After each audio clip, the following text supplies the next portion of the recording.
దారు శిల్పంలోకి ఎట్లా వచ్చారు? వరంగల్లో ఫ్రెండ్స్ ఉన్నారు ఒకళ్ళిద్దరు, వాళ్ళు చేస్తారు. వాళ్ళు కూడా చూసి నాకు ఛాలెంజింగ్గా అనిపించింది. నేను ఎందుకు చేయకూడదు అని నాకు ఆర్టిస్టులతో బాగా కాంటాక్ట్స్ ఉండేవి. 2-3 పేర్లు చెప్తాను మీకు. నేను కొండపల్లి శేషగారావు,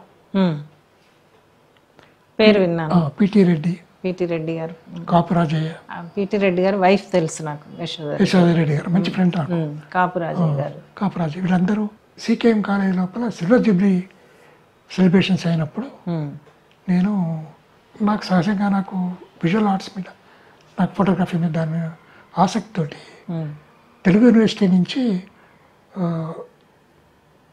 ఇండియాలో ఉన్న వాళ్ళ కలెక్షన్స్ ఉన్న పెయింటింగ్స్ కొన్ని తీసుకెళ్ళి మా సికేఎం కాలేజ్ పెద్ద ఎగ్జిబిషన్ పెట్టాం.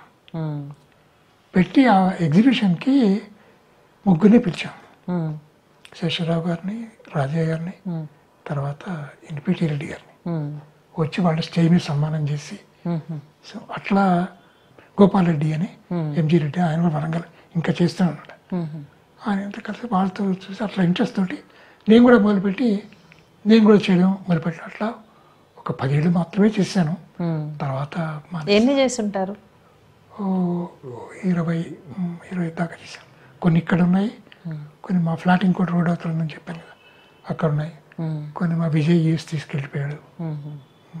అంటే నేను ఎక్కడ ఎంత టైం పడుతుంది ఒక్కొక్కటి చేయటానికి? అంటే మీకు దొరికిన అంటే చెప్పలేమండి. అంటే దాన్ని చెక్కని బట్టి కాదు, దాన్ని మనం ఏం చేస్తాం దాన్ని బట్టి.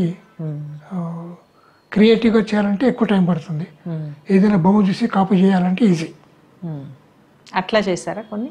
ఇప్పుడు ఇక్కడ ఒక బొమ్మ ఉంది పైన చూడండి, నాగిని, రామపూర్ టెంపుల్ లోపల నాగిని బొమ్మ ఉంది. దాని ఫోటో తీసుకుని దాన్ని చూసి కాపీ చాలా ఈజీ. ఇది చూడడానికి అందంగా కనబడుతుంది, కానీ దానిలో నా క్రియేటివిటీ టూల్ ఆపరేషన్ వచ్చినట్టు అంతే. ఇది వేరే ఈజీ ఉంది. ఇది ఒక క్రికెట్ పీస్ ఆఫ్ వుడ్, దాన్ని 3 నెలలు పట్టింది నాకు. అట్లాగే పక్క రూమ్లో మనం చూపించాను మీకు నేను, రూట్ ఇంత తెచ్చుకొని 4 తీసుకొచ్చి మా ఇంట్లో పడేసారు. అది దాన్ని చేసి చేసి చేసి చేసి చివరికి అంటే ఏదన్నా ఒక చెక్కని అలా చూడంగానే మనకి తట్టాలి కదా, ఇది ఇది పనికొస్తుంది. అంటే క్రికెట్ పీసెస్ ఉంటే ఎక్కువ వర్క్ చేసి అనిపిస్తుంది ప్లెయిన్గా ఉండే పీసెస్ కన్నా. అట్లా దానిలో మనం ఛాలెంజింగ్గా కనబడుతుంది. అట్లా సో అది అంటే అది ఎక్కడన్నా నేర్చుకున్నారా ఎవరి దగ్గర? చెప్పాను, మా ఫ్రెండ్స్ చేస్తున్నారు, వాళ్ళతో చూసి నేర్చుకోండి. ముఖ్యంగా టూల్ ఆపరేషన్. ఏమేమి అవసరం అవుతాయి అవి చేయడానికి? మామూలుగా కార్పెంటరీ టూల్స్ అంతే. అంటే కొంచెం వెరైటీ కావాలి. పైగా కార్పెంటర్స్ ఇక్కడ టూల్ పట్టుకోవడం రావాలి.